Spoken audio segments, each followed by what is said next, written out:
Bismillahirrahmanirrahim. Assalamualaikum warahmatullahi wabarakatuh.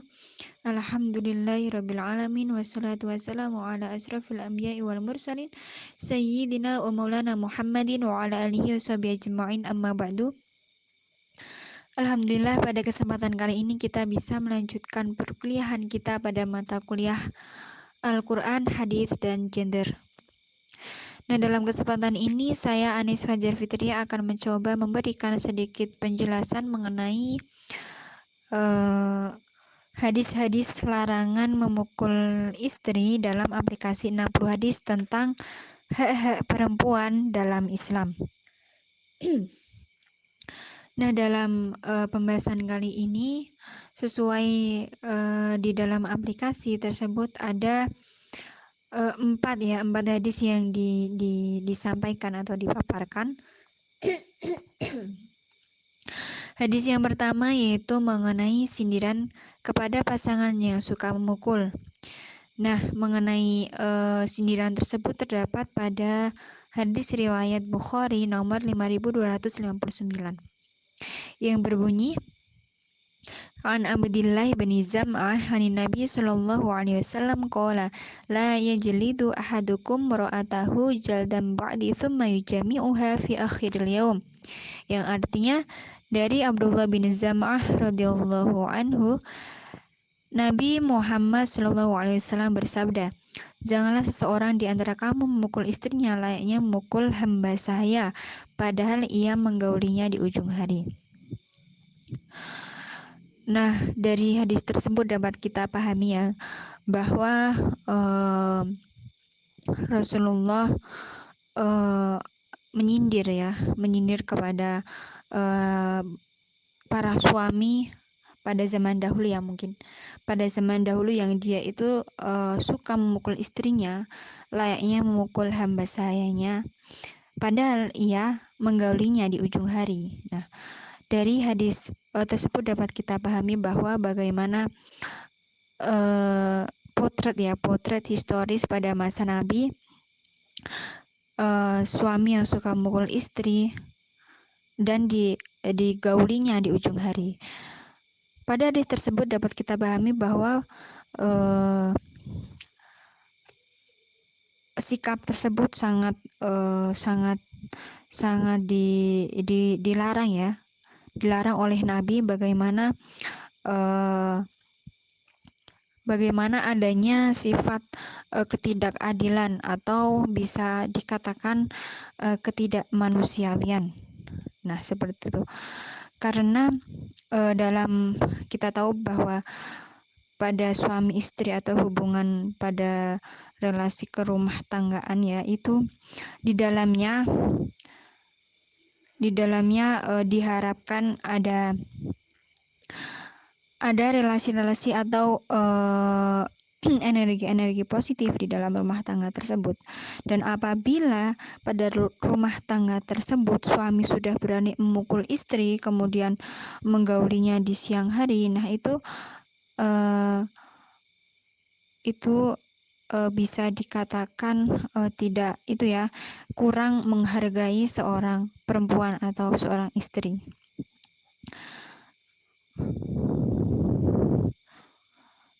Nah, itu ya mungkin sedikit gambaran dari hadis nomor pertama, hadis pertama. Kemudian hadis yang kedua mengenai larangan memilih pasangan yang suka memukul.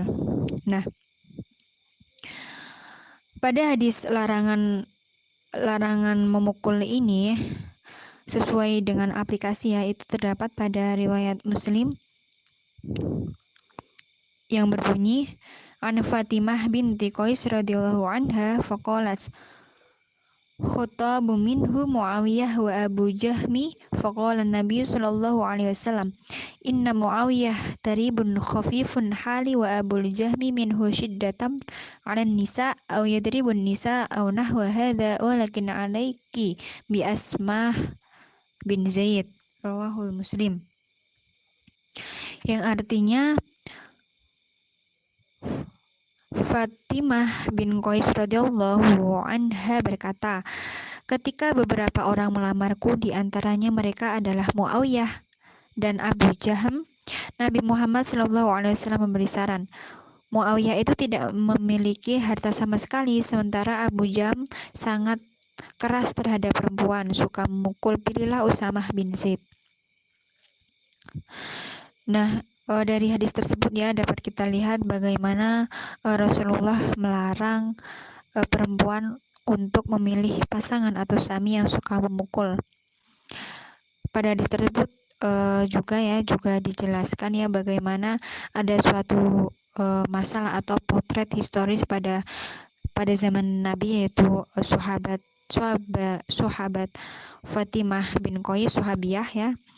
Itu bagaimana beliau meminta saran kepada Nabi untuk memilih pasangannya, yaitu pada masa itu ada Muawiyah dan Abu Jam yang melamar sahabiyah Fatimah tersebut.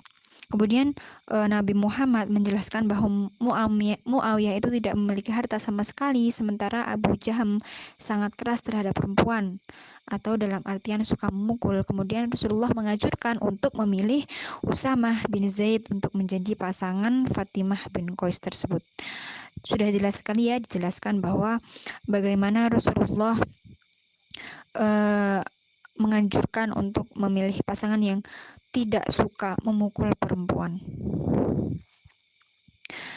Kemudian hadis yang ketiga yaitu mengenai pasangan yang baik tidak melakukan kekerasan. Nah, pada hadis yang ketiga ini terdapat pada riwayat Sunan Abi Daud nomor 2145 mengenai suami yang baik tidak suka melecehkan dan memukul istri. Nah, ini cukup itu ya, cukup lebih jelas bagaimana Rasulullah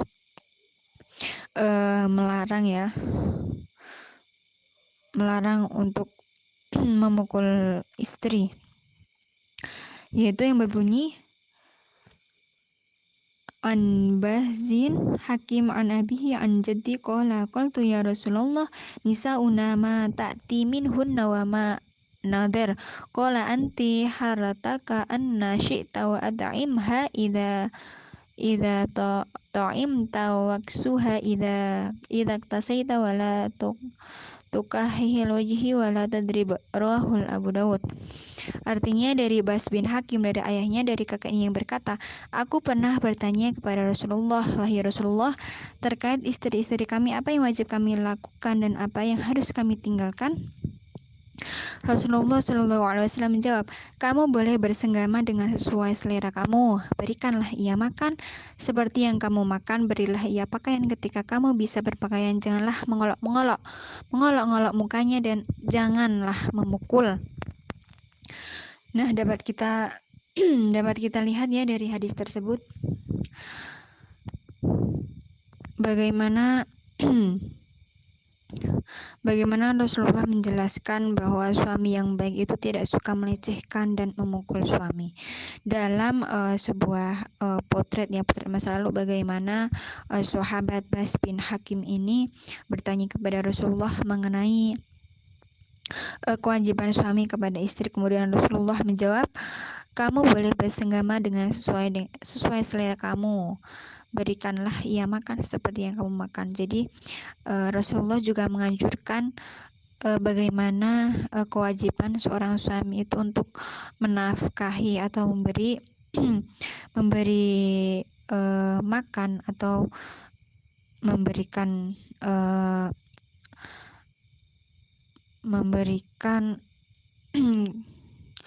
uang kepada istri tersebut. Kemudian juga Rasulullah melanjutkan, berilah ia pakaian ketika kamu bisa berpakaian. Jadi janganlah mengolok-ngolok mukanya dan jangan memukul. Jadi di sana juga dapat kita simpulkan ya, kita pahami bahwa Rasulullah bagaimana beliau mengajarkan kepada para suami atau laki-laki untuk tidak mengolok-olok mukanya, dalam artian dia tidak menjelek-jelekan, tidak sampai menyakiti hati perempuannya atau istrinya, dan jangan sekali-kali untuk memukul. Nah, seperti itu. Kemudian hadis yang keempat atau yang terakhir mengenai larangan memukul pasangan yang berlisan buruk. Nah, hadis ini terdapat pada riwayat Abu Daud nomor 142 tentang larangan memukul istri meskipun lisannya kasar. Mungkin ya itu bisa dibaca sendiri. Saya akan membacakan artinya ya. Dari Lakid bin Syabarah radhiyallahu an berkata, aku pernah datang sebagai utusan Bani Muntafik berkunjung kepada Rasulullah SAW. Saat itu aku bertanya, wahai Rasulullah, istriku lidahnya sangat kasar dan menyakitkan. Rasulullah menjawab, ya ceraikan saja. Aku bertanya lagi, wahai Rasulullah, aku masih mencintainya dan ia juga memberiku anak. Beliau menjawab, kalau begitu nasihatilah ia. Kalau ia baik pasti akan berubah, tetapi janganlah memukulnya sebagaimana kamu memukul hamba sayamu. Nah, dari kutipan redaksi hadis tersebut ya dapat kita pahami bahwa bagaimana Rasulullah juga melarang ya di akhir perkataannya, beliau juga melarang untuk tidak memukul istrinya meskipun istrinya memiliki lisan yang kasar. Nah, seperti itu.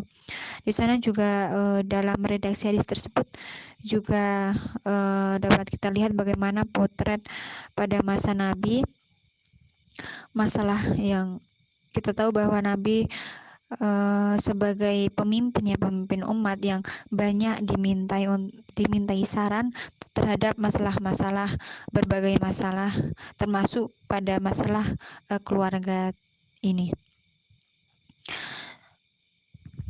Nah, mungkin itu ya ada 4 hadis ya sesuai dengan aplikasi 60 hadis tersebut.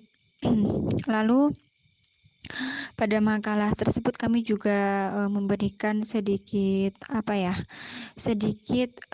penjelasan mengenai bagaimana relasi atau kontekstualisasi hadis tentang larangan memukul ini dengan masalah-masalah yang terjadi pada masa sekarang. Pada penjelasan yang sudah disampaikan pada makalah yang sudah kami buat, itu terdapat beberapa poin-poin ya, atau bisa kita lihat itu ada beberapa tulisan yang sudah kami cantumkan, sudah kami tulis. Dapat kita lihat, kita tahu bahwa hukum memukul perempuan ini atau hukum larangan untuk memukul perempuan ini sudah banyak dikaji oleh para ulama, yang sudah banyak juga disampaikan pada ayat-ayat Quran dan hadis-hadis Nabi mengenai larangan memukul ini. Tetapi ada juga ulama yang berpendapat bahwa dibolehkannya memukul istri tersebut yang tentunya memiliki syarat dan tujuan yang jelas, seperti karena ingin menasihatinya atau meluruskannya kepada yang lebih baik, tetapi dengan juga syarat tidak memukul pada area wajah, kemudian tidak menciderainya atau melukainya atau sampai melukainya, itu yang dilarang oleh Nabi. Nah, seperti itu ya.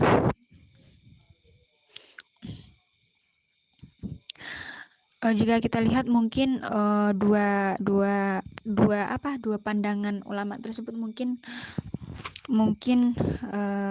terlihat tidak sinkron ya, tidak tidak sesuai atau berbeda. Tetapi dilihat dari perbedaan tersebut, mungkin dapat kita pahami bahwa di antara perbedaan tersebut memiliki tujuan masing-masing yang tentunya memiliki mudarat maupun manfaatnya masing-masing. Tapi di sini hanya akan menjelaskan bagaimana kontekstualisasi hadis-hadis mengenai larangan untuk memukul perempuan yang sudah dipaparkan pada poin-poin sebelumnya ya. Jika kita lihat dari 4 redaksi hadis tersebut ya, ada disampaikan beberapa poin ya sebelumnya. Hadis tersebut memiliki makna yang umum yang sama, yaitu bahwa hadis tersebut memiliki makna yang umum, yaitu larangan untuk tidak memukul perempuan. Seperti yang sudah saya sedikit jelaskan ya di sana. Tadi sudah dijelaskan ya bagaimana Rasulullah menyindir suami yang suka memukul istri, kemudian Nabi juga menyarankan untuk memilih pasangan hidup atau suami yang tidak suka memukul istri. Kemudian juga Rasulullah menyarankan jangan sampai memukul istri walaupun istri tersebut memiliki mulut yang kasar. Nah, seperti itu. Lalu bagaimana kontekstualisasi hadis tersebut pada masa sekarang ya? Jika kita lihat ya di berita-berita, di televisi, di media sosial, itu banyak sekali berita-berita yang memberikan informasi bagaimana banyaknya fenomena tentang perceraian yang salah satu penyebabnya yaitu kekerasan pada rumah tangga. Nah, kekerasan pada rumah tangga tersebut salah satunya yaitu suami yang suka memukul istri.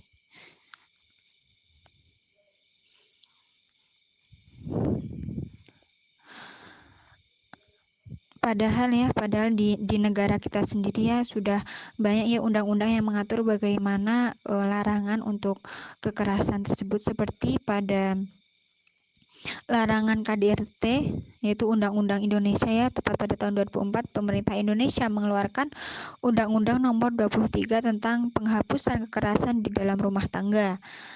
Nah, selain itu dalam undang-undang ini juga disampaikan mengenai hak yang didapatkan korban yang diberikan langsung oleh pemerintah, salah satunya yaitu hak perlindungan dan rasa aman. Selain itu juga mengenai pelaku kekerasan juga dijerat berbagai pasal ya, seperti pelaku kekerasan fisik dapat dituntut dengan pasal penganiayaan, yaitu pasal 351 sampai 358 KUHP. Apabila korban kekerasan berusia di bawah 18 tahun, maka pelaku dijerat dengan Undang-Undang Nomor 35 Tahun 2014 tentang perubahan atas Undang-Undang Nomor 23 Tahun 2002 tentang perlindungan anak. Nah, di sana bagaimana pemerintah sudah memberikan undang-undang ya, peraturan negara bagaimana melarang atas kekerasan pada rumah tangga itu sendiri, yang pemicunya banyak terjadi pada suami yang suka memukuli istri dan lain-lain. Nah, dari beberapa faktor-faktor tersebut ya, faktor-faktor ya seperti suami yang suka memukul istri atau faktor kekerasan. Nah, di dalam makalah juga sedikit dijelaskan ya bagaimana adanya beberapa faktor sebab terjadinya kekerasan terhadap perempuan. Itu antara lain karena faktor ekonomi dan faktor ketidakbijakan dalam pemahaman agama. Seperti di Indonesia sendiri ya, banyak kasus-kasus pada perceraian itu karena kekerasan, faktor ekonomi karena faktor kekerasan karena faktor ekonomi. Adapun beberapa faktor tersebut atau faktor lain yang juga dapat menimbulkan kekerasan yaitu ya, yang banyak terjadi ya di Indonesia itu karena adanya faktor ekonomi dan faktor faktor kesalahpahaman atau ketidakbijakan dalam pemahaman agamanya. Adapun faktor ekonomi di sini yaitu banyak terjadi karena adanya ketimpangan atas penghasilan perempuan yang lebih besar dari suami maupun surplus maupun defisit dari kedua pasangan yang juga mengakibatkan kekerasan. Jadi banyak sekali ya zaman sekarang perempuan atau suami memiliki peran dalam mencari uang atau nafkah.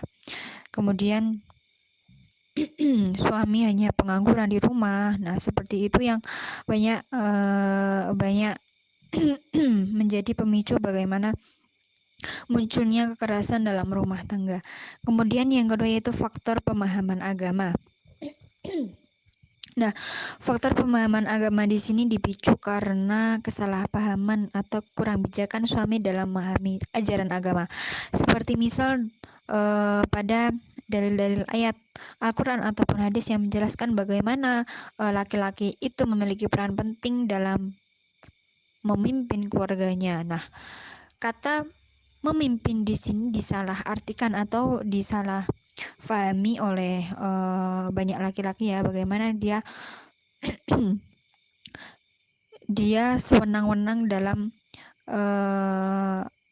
dalam peran pemimpinnya.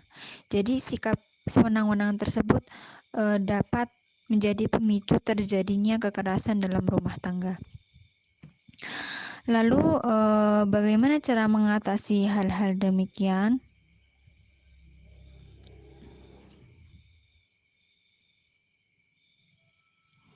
Nah, sebenarnya sudah sedikit ya dijelaskan dalam hadis-hadis tersebut ya. Bagaimana mengatasi masalah-masalah tersebut. Seperti anjuran Nabi untuk memilih pasangan yang tidak suka memukul, yang bertanggung jawab. Nah, seperti itu.